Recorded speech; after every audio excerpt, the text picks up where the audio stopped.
The goods that were stacked at least like 6 feet high in front of him. So if he's driving forward like that, you're seeing nothing, which is what this forklift operator did.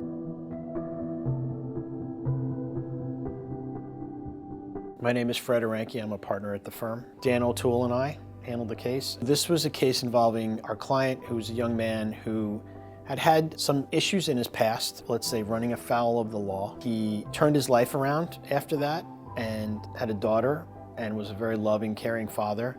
He got a good job as a union truck driver for a company that delivered to different locations, including a warehouse at JFK Airport, which is where this accident happened. So our client was making a delivery to this airport, and the procedure was you would go into one door, you check in at a desk, tell the person you were there, and then walk across the floor of the warehouse to a window on the other side where you would then present your paperwork and then get paperwork back indicating that you were making a delivery. The warehouse operations were such that they had their own forklift operators that would unload the trucks, and the driver would just basically make sure it was unloaded, get his paperwork, and then leave. Our client was walking in the designated area. He checked in at the desk. He was walking through the designated area that he was supposed to walk through. At the same time, an employee of the warehouse that was operating a forklift was operating it with a really large pallet of goods. The way you're supposed to operate a forklift in that circumstance is you're supposed to go backwards. If you go forwards, you're not seeing anything. You're literally driving it blind. The pallet of goods that were stacked at least like 6 feet high in front of him. So if he's driving forward like that, you're seeing nothing, which is what this forklift operator did. He operated it forwards, hit our client in the back, knocked him down, and caused his injuries as he was walking through the warehouse.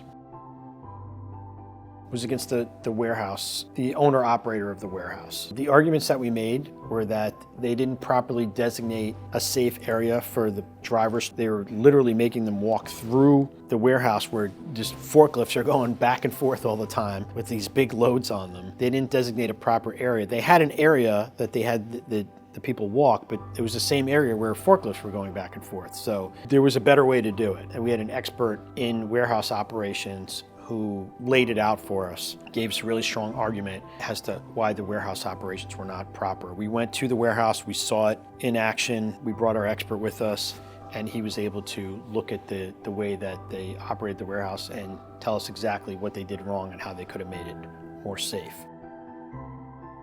The forklift operator was not licensed to operate the forklift and not OSHA certified. We got this all through discovery demands, depositions. We found out that the training that they did for the forklift operators consisted of merely an hour-and-a-half long training course to operate this heavy machinery with giant loads on them. We also found 2 witnesses who saw the accident and testified as to the accident, directly witnessing it. Because the forklift operator denied hitting our client. He claimed that he never hit him. He said that he hit a pallet that hit into our client. All from our client's testimony and the testimony of the 2 non-party witnesses were that he hit him directly with the load.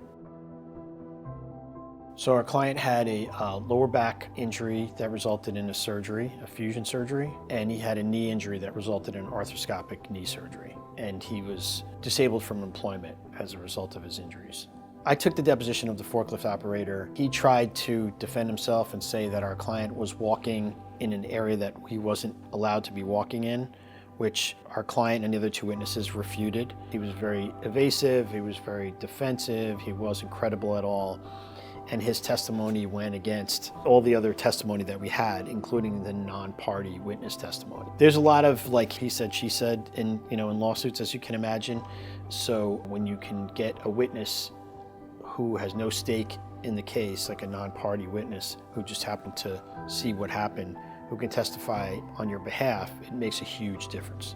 And that's what we had in this case. The defense also retained their own expert in warehouse operations and forklift operations who tried to say that they were doing things properly, but even their expert couldn't credibly argue that the forklift operator was not negligent driving forward with a load that he couldn't see around.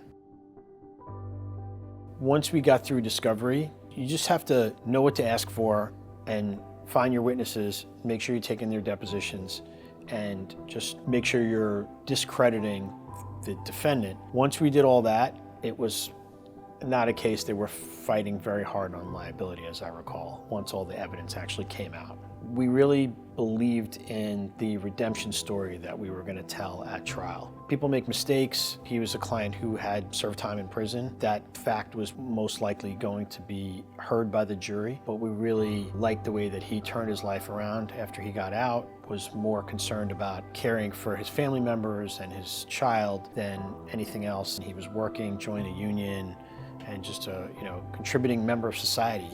He really was rehabilitated and really turned it around. The case resolved for $3,175,000. Money doesn't solve all problems, as we know, but it enabled him to just move on with his life, move on from the case, be able to provide for his daughter, and not have to worry about how he was going to pay the bills going forward. At least be comfortable in one area of his life.